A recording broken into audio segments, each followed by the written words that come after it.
Gente, abre a Bíblia lá em 2 Timóteo, capítulo 3. 2 Timóteo, capítulo 3. Quem trouxe Bíblia aí? Levanta aí a Bíblia aí. A Bíblia de papel. Yes! Glória a Deus. Quero sempre falar para você, traga Bíblia de papel para a igreja. Amém? A desculpa de vocês era, pastor, a igreja é muito escura. Agora a equipe está ligadinha. Você viu na hora que eu falo lá, o texto aí, as luzes já se acendem. Então traga a Bíblia para a igreja. Gente, nós vamos ler alguns versículos do capítulo 3, tá bom? Desde o versículo 1. Olha só o que a Bíblia diz. Sabe, entretanto, disto, que nos últimos dias, diga últimos dias, sobrevirão tempos terríveis. Algumas versões falam tempos penosos. Os homens amarão a si mesmos, serão ainda mais gananciosos, arrogantes, presunçosos, blasfemos, desrespeitosos aos pais, ingratos, ímpios, sem amor, incapazes de perdoar, caluniadores, sem domínio próprio, cruéis, inimigos do bem, traidores, inconsequentes, orgulhosos, mais amigos dos prazeres do que amigos de Deus, com aparência de piedade, todavia negando o seu real poder. Afasta-te, portanto, destes também. Agora, pula lá para o versículo 10. Olha só o que a Bíblia diz. Tu, porém, diga, tu, porém, tens seguido atentamente minha teologia, procedimento, propósitos, fé, paciência, amor e perseverança. Agora coloca para mim o 14. Tu, não tem o porém, mas vamos acrescentar, tá bom? Fala, tu, porém, no entanto, permanece no ensino que recebeste, sobre o qual tens plena convicção, sabendo perfeitamente de quem o tem aprendido. Até aqui. Gente, essa é uma carta pastoral do apóstolo Paulo para o seu filho na fé chamado Timóteo. O apóstolo Paulo, ele escreve algumas cartas pastorais. Ele escreve primeiro a carta de 1 Timóteo. Assim que ele envia Timóteo para pastorear a maior igreja de seu tempo. Ele envia a carta de 1 Timóteo falando assim, Timóteo, você vai ser desafiado. E aí a primeira carta, a carta de 1 Timóteo, é uma carta de um pastor mais experiente, o apóstolo Paulo, para um pastor jovem, que está começando o seu ministério. E ali você vai ver o apóstolo Paulo ensinando o seu filho na fé, que ele chama Timóteo de meu filho na fé. Você vai ver o apóstolo Paulo ensinando esse pastor jovem como liderar uma igreja. Já a carta de 2 Timóteo, é uma carta não mais de um pastor para um outro pastor, por mais que seja isso, mas eu quero que a gente pense de uma forma mais profunda. Aqui já não é mais uma carta de um pastor para um pastor, mas é uma carta de um amigo para um amigo. Deixa eu perguntar uma coisa para vocês, quantos aqui passam por situações difíceis na vida? Levanta a mão. Quantos aqui passam por tribulações? De situações que você fala assim, cara, e agora? O que eu vou fazer da minha vida? De situações que vêm adiante de você e você fala assim, agora ferrou. Agora acabou a minha vida. Talvez você está passando por uma situação que aparentemente você não consegue enxergar uma luz no fim do túnel. Mas eu já quero profetizar sobre a tua vida. Deus vai fazer você enxergar o invisível para você começar a prosseguir e caminhar diante do propósito que Deus tem para a tua vida. Amém? E aqui essa carta de 2 Timóteo é a última carta que o apóstolo Paulo escreve. O apóstolo Paulo, ele não está numa conferência, ele não está em casa, ele não está num lugar de diversão, ele não está num lugar seguro. Pelo contrário, o apóstolo Paulo, ele está escrevendo essa última carta dele dentro de uma prisão. E não era qualquer prisão, porque a primeira prisão do apóstolo Paulo foi uma prisão domiciliar. Então ele estava em casa, ele estava preso, mas ele estava em casa. Agora aqui não, aqui já é no tempo de Nero. E aqueles que conhecem um pouco da história bíblica e a história da igreja, você vai ver que Nero era terrível. Era um líder terrível, ao ponto dele pegar os cristãos, colocar os cristãos cheios de betume e pendurar os cristãos nos postes e tacar fogo, para que a cidade ficasse iluminada. Então Nero é esse cara que prende o apóstolo Paulo. E o apóstolo Paulo, ele está escrevendo sua última carta, então ele não estava num lugar confortável. Eu tenho certeza que os sentimentos que brotavam dentro do apóstolo Paulo, muitas vezes, ia conflitar no que o espírito do apóstolo falava. Deixa eu te falar uma coisa, muitas vezes você vai ter que ouvir o teu espírito, e não o sentimento que está dentro de você. E aí a Bíblia diz que aquele que habita dentro de nós, presta atenção no que eu vou falar, aquele que habita dentro de você, é maior do que qualquer coisa que está nesse mundo.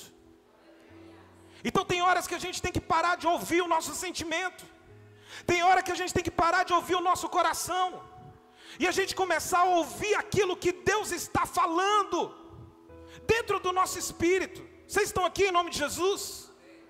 Porque muitas vezes as pessoas param no meio do caminho, por quê? Porque elas dão mais vazão ao sentimento, dá mais vazão àquilo que ela está sentindo, do que aquilo que o próprio Deus está falando com ela. E o apóstolo Paulo está numa situação difícil, mas mesmo assim ele escreve uma carta para o seu amigo, encorajando ele. Se você ler a carta de 2 Timóteo, você vai ver o apóstolo Paulo falando assim: olha, todos me abandonaram. Então imagina um apóstolo que implantou centenas de igrejas, ele virar e escrever e falar assim: todos me abandonaram.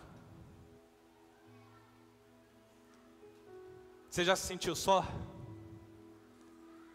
Você já entrou no seu quarto e falou assim: caramba, eu estou sozinho. Deixa eu te falar, Deus não permite nada na nossa vida que a gente não consiga suportar. Muitas vezes Deus permite que situações em nossa vida, na nossa casa, aconteça para nos trazer de volta para o propósito. Vocês estão aqui? E o apóstolo Paulo, ele começa escrevendo no capítulo 3, ele fala assim, no versículo 1: sabe, entretanto, Timóteo, que nos últimos dias, diga últimos dias, eu quero que você entenda o que é esses últimos dias. Os últimos dias são estabelecidos a partir da ressurreição de Jesus. Jesus aqui já tinha ressuscitado, sim ou não? Os bons de Bíblia, Jesus aqui já tinha ressuscitado, sim ou não? Sim, ele já tinha ressuscitado. Então aqui, quando o apóstolo Paulo escreve que nos últimos dias, ele não estava falando sobre um período que ainda ia acontecer. Ele já está falando de um período que já estava acontecendo. Porque a partir da ressurreição de Jesus, começa os últimos dias. Então pense comigo, se há mais de 2000 anos atrás, já iniciou os últimos dias, qual é o tempo que nós estamos vivendo? Consegue refletir isso? Consegue pensar nisso? Deixa eu te falar, querido, tudo que nós estamos vivendo, tudo que a gente está vendo acontecer hoje na nossa sociedade, são sinais de tudo que está escrito. A Bíblia diz que nos últimos dias nós viríamos rumores de guerra. Parece com alguma coisa que a gente vê por aí? A Bíblia diz que nos últimos dias nós seríamos invadidos por terremotos. Você já viu o noticiário? Então o apóstolo Paulo, ele fala, olha, nos últimos dias sobrevirão sobre vocês tempos terríveis. E aí ele começa a dar características da geração dos últimos dias. E aí eu queria que a gente refletisse, se não é a nossa geração isso daqui. E aí hoje Deus nos reuniu aqui, sabe para quê? para talvez te sacudir, para talvez você começar a entender que você precisa se arrepender de algumas coisas.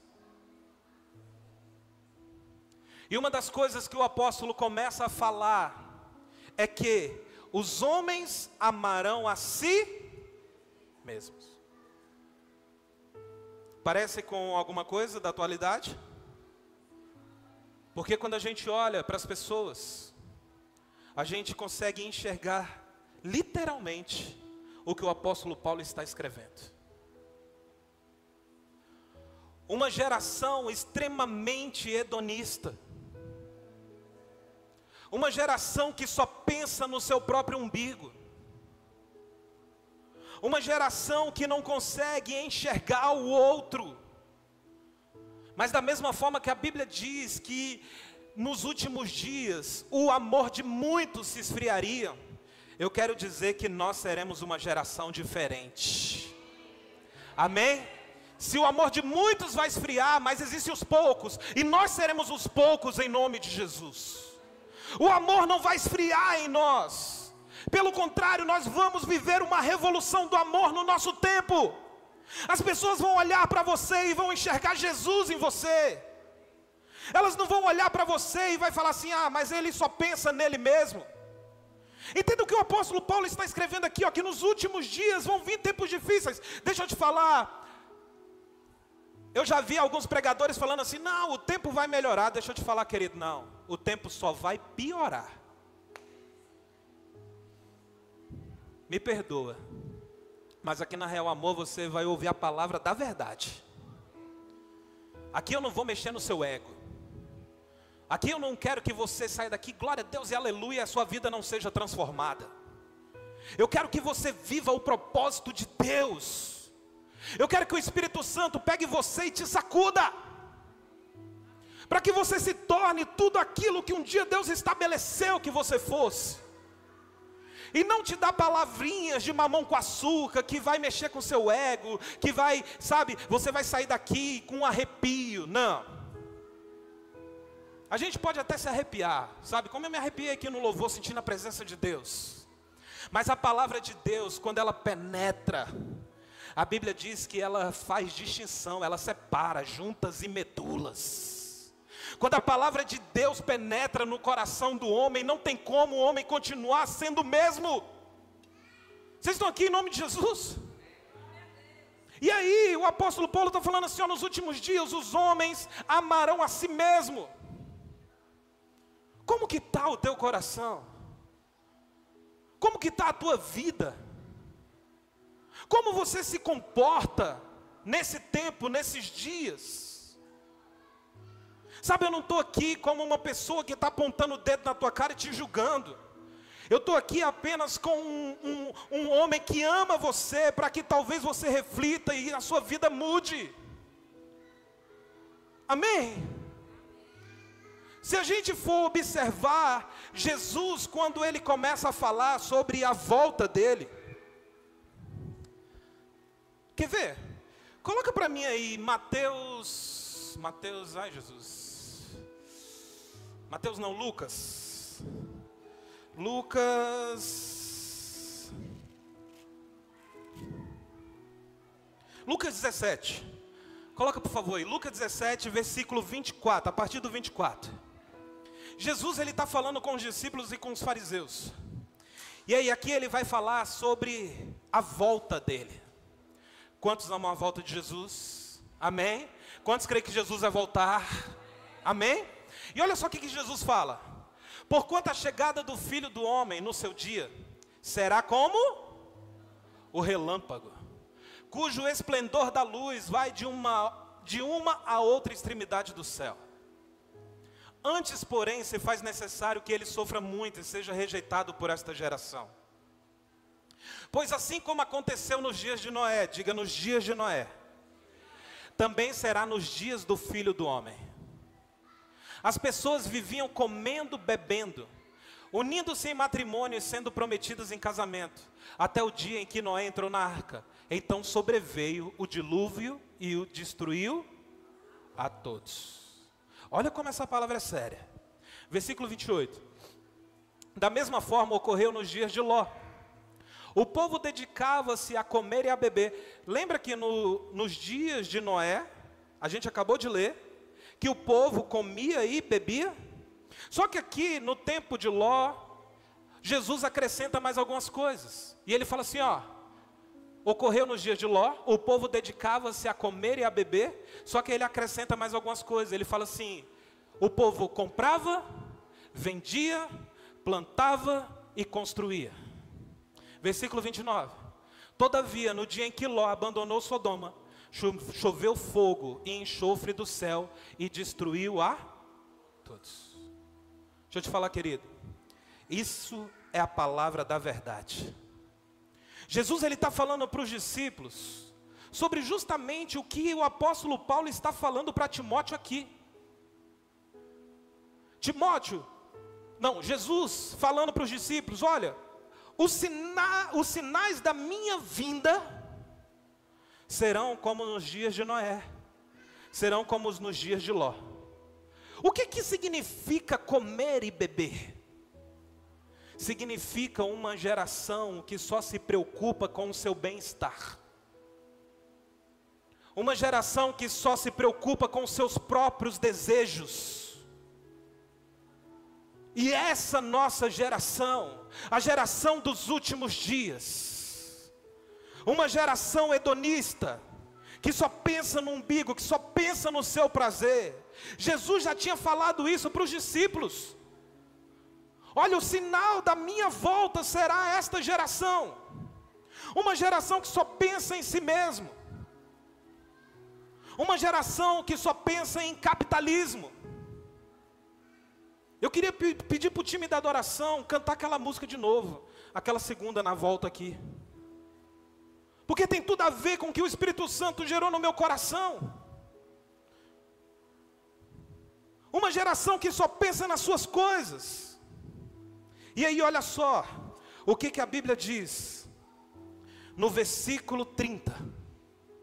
E acontecerá exatamente assim, no dia em que o Filho do Homem for revelado.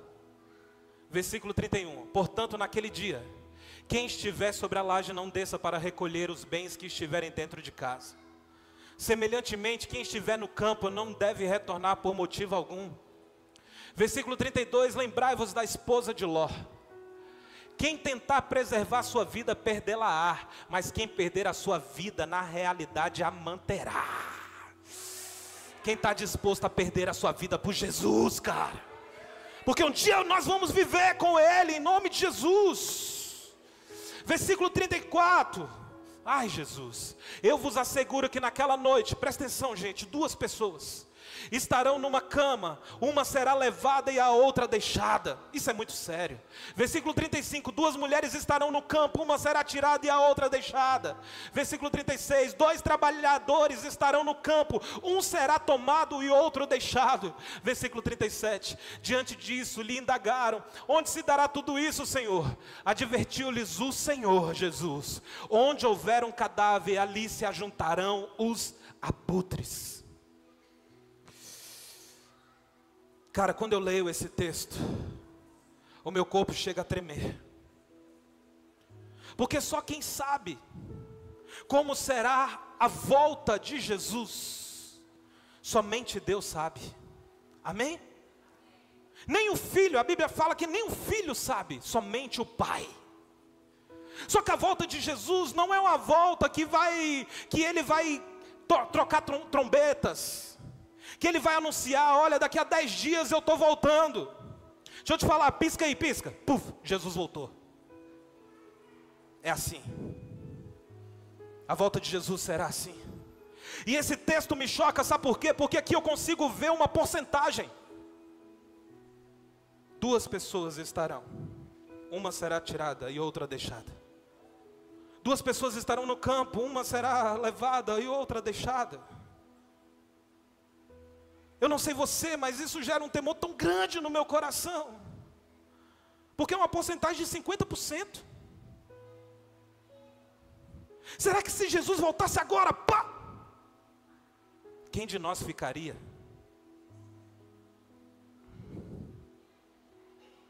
Há quantos anos você não ouve uma palavra sobre a volta de Jesus? Mas isso é uma verdade bíblica. E a gente não pode achar que isso é história. Não é história, isso é uma verdade, vai acontecer. Pastor, e o que a gente precisa fazer? Nós precisamos ser o contrário desta geração que o apóstolo Paulo está citando aqui. Volta para o texto de 2 Timóteo. Os homens amarão a si mesmos. Nós precisamos ser ao contrário. Vocês estão aqui? Amém?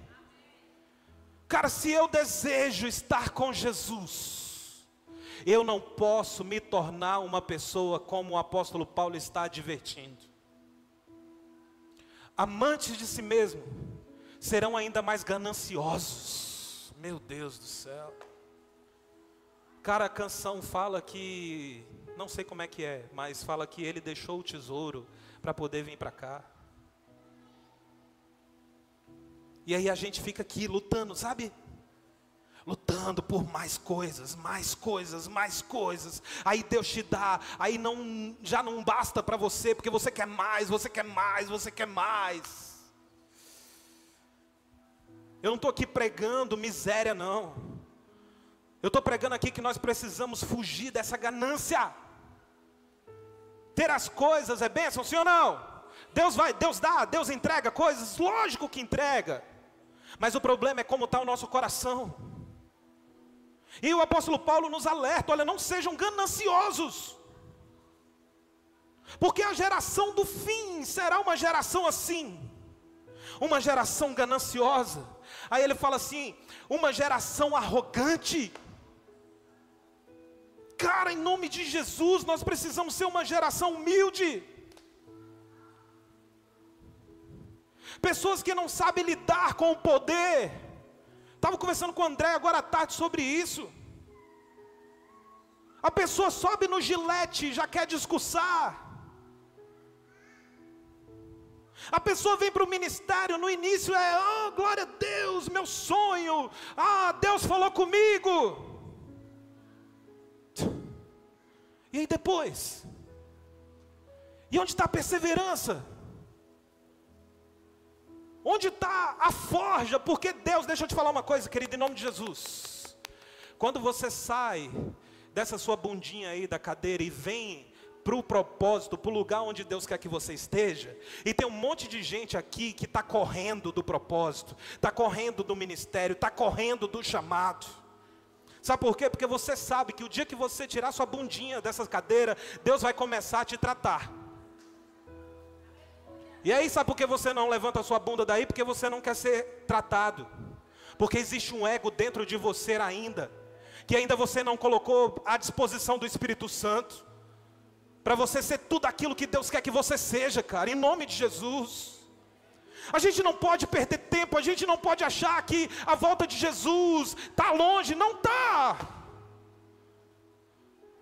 A gente pode nem finalizar esse culto. E Jesus voltar, a igreja em nome de Jesus começa a pensar nisso. Hoje à tarde eu fui invadido por uma atmosfera lá em casa que eu falei, Jesus, meu Deus, me perdoa porque eu ainda sou fraco nessa área aqui. Não é sobre perfeição, cara, é sobre um coração quebrantado. Você está aqui em nome de Jesus? Não é sobre perfeição. Perfeito só Jesus. Só Ele que é perfeito. Deixa eu correr aqui. Serão arrogantes, presunçosos. Meu Deus. Blasfemos. Pastor, não sou blasfemo não. Não sou blasfemo não. Eu amo o Senhor. Mas quando você passa por uma situação difícil, como que é o coração? Como que é a sua adoração? Como é a sua entrega? Porque muitas vezes a gente acha que blasfemar é só, você ser contra o Espírito Santo, né? Aí falar blasfêmias sobre o Espírito Santo, essa não tem perdão. Mas muitas vezes a gente blasfema pela nossa falta de posição.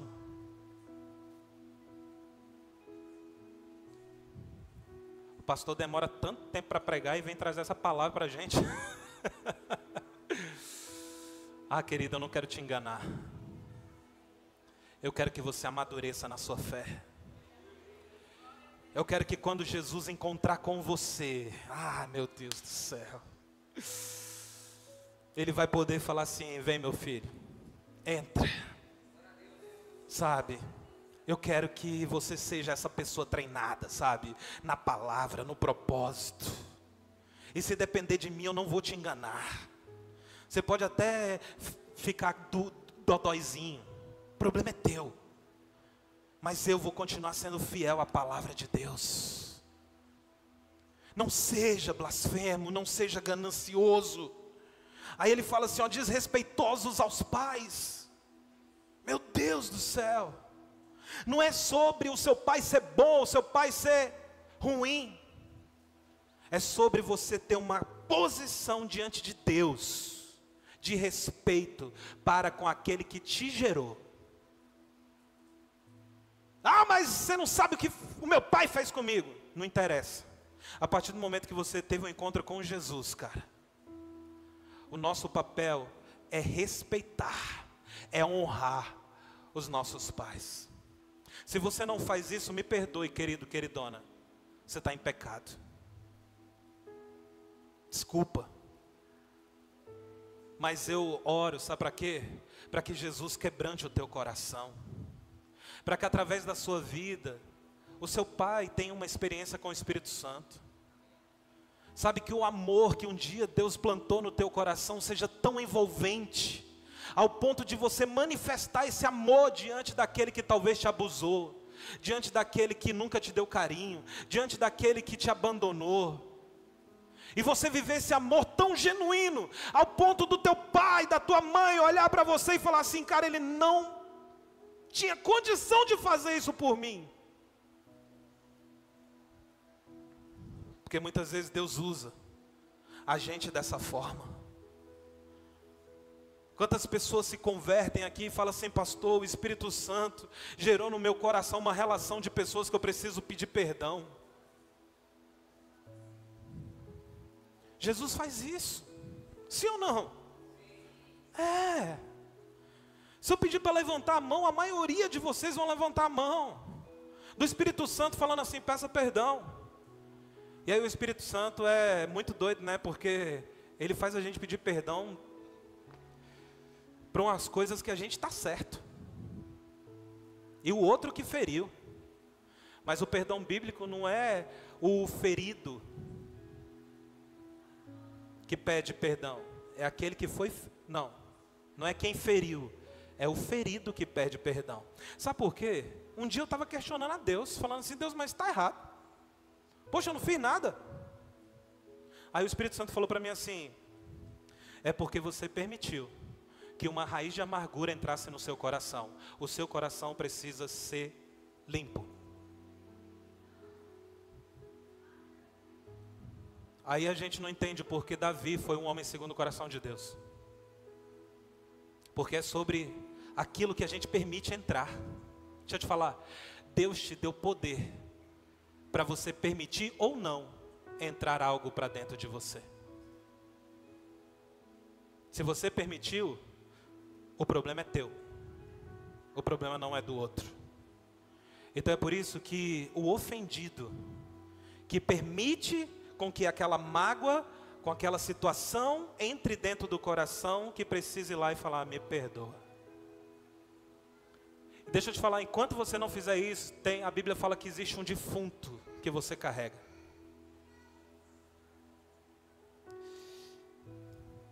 Eles serão blasfemos, desrespeitosos aos pais, ingratos, ímpios, sem amor. Está vendo tudo isso que a gente precisa combater? Que a gente precisa ser diferente? Amém? A geração será sem amor, só que nós precisamos amar. A geração vai ser uma geração ímpia, nós seremos uma geração cheia do Espírito Santo. Amém? A geração será ingrata, nós seremos gratos. Vocês estão entendendo, em nome de Jesus? Cara, se a gente não se posicionar a partir de hoje, se a partir de hoje a gente não falar assim: Jesus, eu decido mudar, porque talvez existem algumas características dessas aqui que você precisa melhorar. Amém? Talvez você ainda é ingrato, mas começa a ser grato a partir de hoje, em nome de Jesus. E aí a Bíblia fala: sem amor, incapazes de perdoar. Eu já falei sobre o perdão aqui. Caluniadores, Jesus amado, sem domínio próprio. Essa é uma das características do fruto do Espírito que eu mais peço para Deus. Ô Deus, me dá domínio próprio. Porque durante muitos anos, cara, eu não tinha domínio nenhum. Acontecia qualquer coisa. Quem falar é verdade vai ver, viu?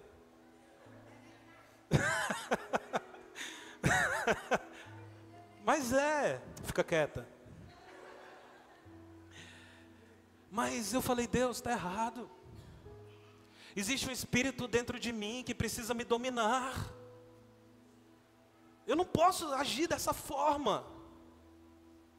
Domínio próprio. Diga: eu preciso. As mulheres, a maioria, eu preciso. Cruéis, inimigos do bem, traidores, inconsequentes, orgulhosos. E para mim, um dos mais terríveis, a Bíblia diz: mais amigos dos prazeres do que amigos de Deus. Meu Deus do céu. Pessoas que só vivem por conta do prazer. Seja um prazer momentâneo, seja um prazer a curto prazo. E esquece que existe um amigo seu, cara, que cuida de você. Amém?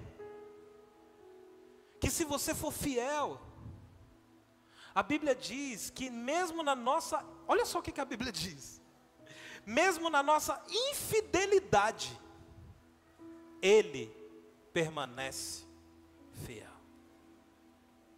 Que amor é esse, cara? Que amor é esse? Então nós precisamos ser amigos de Deus. Amém? Será que Deus pode contar os segredos dele para você? Será que Deus pode confiar algo para você? Qual foi a última vez que você ouviu a voz do Senhor? Qual foi a última vez que você estava assim, Deus falando assim: olha, fulano de tal, faz isso.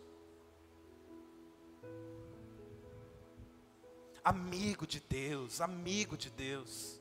Com aparência de piedade, todavia negando o seu real poder. Deixa eu te falar, ter aparência de piedade é fácil. Sim ou não? Eu posso enganar vocês tudo aqui, com uma aparência. Mas dentro de mim, eu sei algo nojento. Queridos, sabe o que Deus está falando para a gente? Que nós precisamos ser uma geração de verdade. Uma geração sem máscaras. Uma geração que coloca diante, sabe, das pessoas as suas mazelas. Por que não? Sabe, de chegar assim: Vinícius, me ajuda. Eu preciso vencer isso. Por isso que a Bíblia fala: confessai uns aos outros. É melhor sermos dois do que um. E aí muitas vezes a gente não vence situações na nossa vida que nos aprisiona, porque o ego não deixa, porque o orgulho não deixa. A gente acha que falar para o outro de uma fraqueza nossa é a gente se expor. Não, deixa eu te falar, não é exposição, você só está tendo verdadeiro. E se prepara para viver essa transformação, cara. Se prepara para Deus trocar o teu coração, se preciso for. Se prepara para Deus mudar a tua mentalidade. Porque é isso que o Espírito Santo faz. E aí, para a gente caminhar para o fim, o apóstolo Paulo fala sobre todas as características da geração dos últimos dias. E aí, olha só que coisa interessante. Coloca para mim o versículo 10. Tu, porém, diga tu, porém.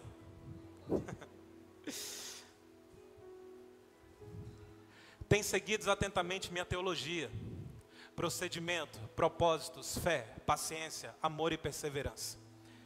O que eu quero falar para vocês? Quantos aqui, de verdade, se consideram um cristão? Levanta a mão. Continua com a mão aí, levantada. Quantos se consideram um discípulo de Jesus? Levanta a mão aí. Glória a Deus. Sabe o que o apóstolo está falando para Timóteo? O apóstolo Paulo está falando para Timóteo assim, Jeane, olha, Timóteo, nos últimos dias, são essas características das pessoas. Só que para você, Timóteo, você que um dia decidiu caminhar com Jesus, quem é que um dia decidiu caminhar com Jesus? Amém? E aí, Paulo está falando assim, você, Timóteo, que um dia decidiu caminhar com Jesus, que um dia decidiu ser um discípulo de Jesus. Aí ele fala assim, tu porém, é tipo assim, todo mundo pode ser, Timóteo, mas você não. Todo mundo, a geração toda pode ser caluniadora, blasfema, mais amantes dos prazeres do que amigos de Deus. Todo mundo pode ser assim, mas Timóteo, tu porém, você não. E o que Jesus está falando para nós aqui? Tu porém. Vira para o teu irmão e fala assim, tu porém. Tu porém. Nós não. Vocês estão aqui em nome de Jesus? E aí ele fala assim, tu porém, tem seguido atentamente a minha teologia.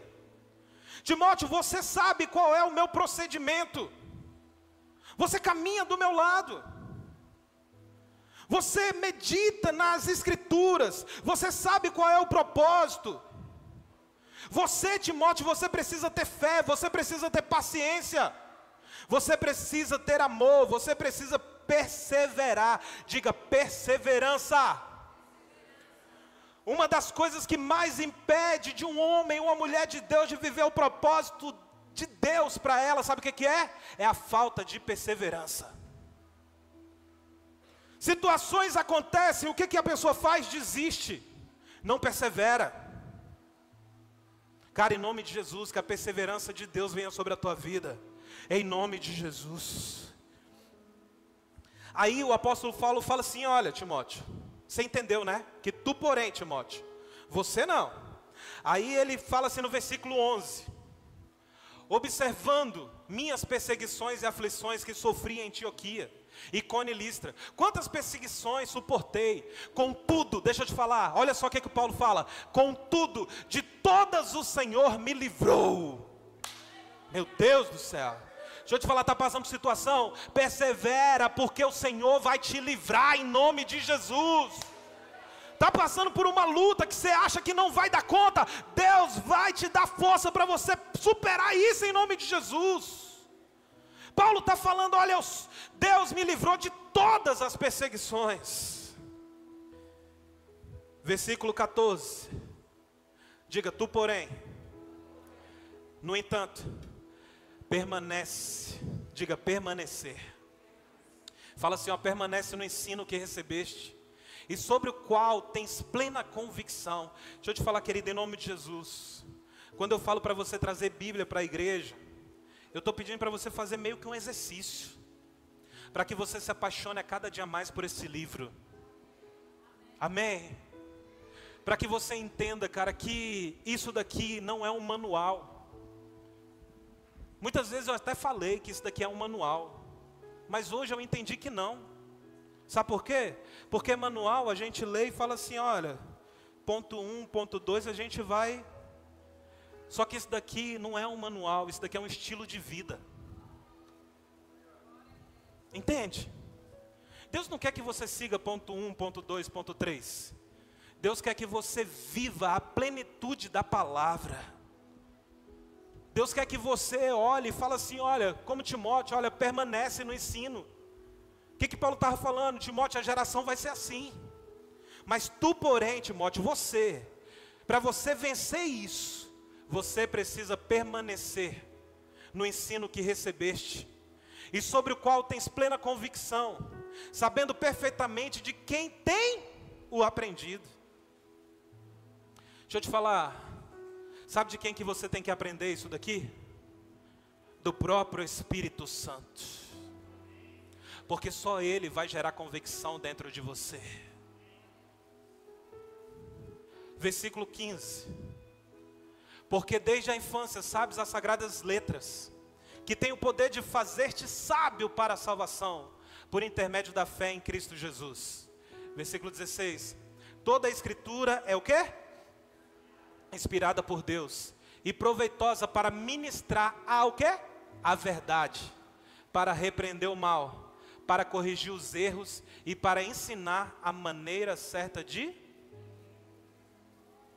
Pastor, como é que eu sei que eu estou no caminho certo? Bíblia. Pastor, e aí? Bíblia. Aí tem pessoas que foi ensinada, muitas vezes não pelo Espírito Santo da palavra, foi ensinada por homens que distorceram as Escrituras. Quantas pessoas eu recebo aqui na Real Amor que falam assim: pastor, meu pastor falou isso, isso, isso sobre mim. Eu falo: misericórdia. Quem é o homem? Quem é o homem para colocar a mão na tua cabeça e impedir que o óleo escorra? Nós vivemos no tempo da graça de Jesus. Amém? Nós vivemos no tempo da graça de Jesus. Não há erro que Deus não possa te perdoar. Para ser biblicamente correto, a não ser a blasfêmia contra o Espírito Santo. Se não for isso, pastor, mas eu fiz tal coisa, Deus pode te perdoar. Só depende do teu coração. E que o Senhor nos ensine, através das Escrituras, a maneira certa de viver. Diga: a maneira certa de viver. Vamos repetir isso? A maneira certa de viver. De novo. A maneira certa de viver.